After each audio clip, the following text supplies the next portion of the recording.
Alright, let's start with a reality check. There's this weird quirk in human nature that we all share, and it honestly kind of messed up when you think about it. We're like professional job counters.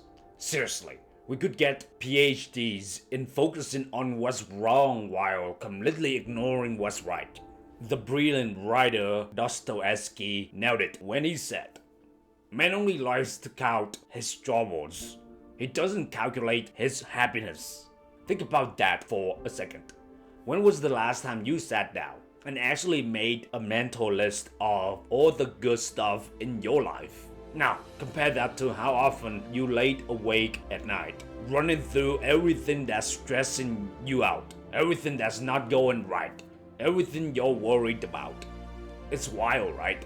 We got this mental calculator that's constantly running, adding up our problems, our fears, our disappointments.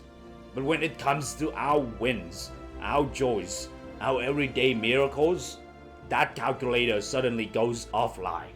We're walking around with selective vision, zooming in on the 5% that's wrong, while the 95% that's actually pretty awesome just fades into the background.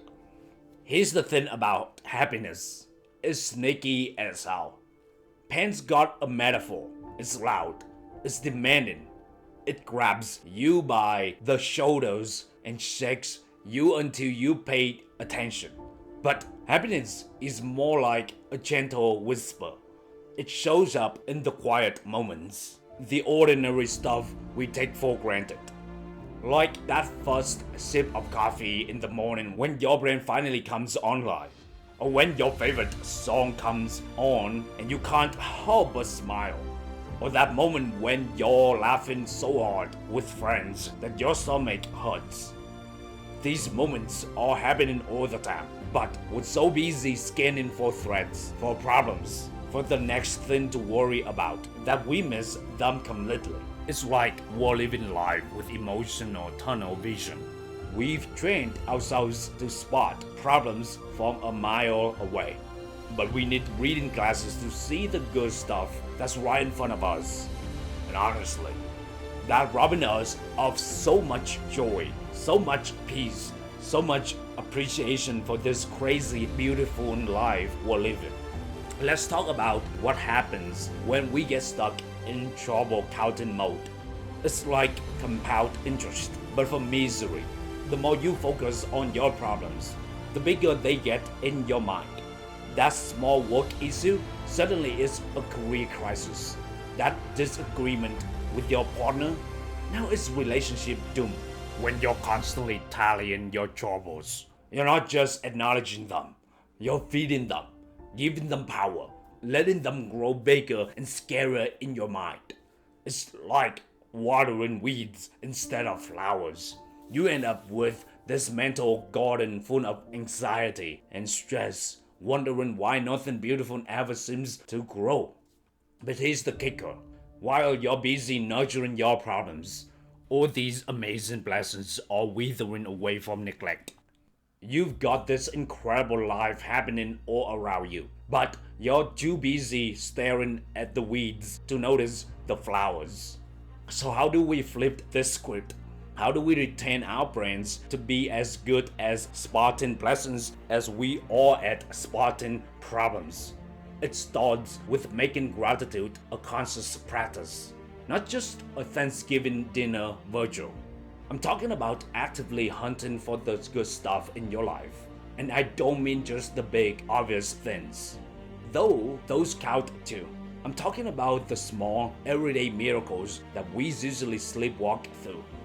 Like having a roof over your head, food in your fridge, people who care about you. Like having working legs that carry you places, eyes that let you see sunsets, a heart that keeps beating without you even thinking about it. Start small, every morning. Before you check your phone and let the world's problems flood into your brain, take a minute to think of 3 things you're grateful for. Not the same 3 things every day. Really look for new ones. Maybe it's the way the light hits your wall, or the fact that your favorite coffee shop remembered your order. or that random text from a friend that made you smile. The tragic happens when you start treating gratitude like a treasure hunt. Suddenly, you're actively looking for reasons to feel good instead of reasons to feel stressed. Your brain starts getting better at spotting joy, at recognizing abundance, at appreciating the ordinary, extraordinary moments that make life beautiful. Here's something that may blow your mind. Happiness isn't something that just happens to you when everything goes perfectly. It's like waiting for lightning to strike. Real, lasting happiness, that's something you cultivate, something you build, one grateful moment at a time. Think of it like working out, but for your emotional well-being. Every time you choose to focus on something good instead of something bad, you're doing a gratitude rep.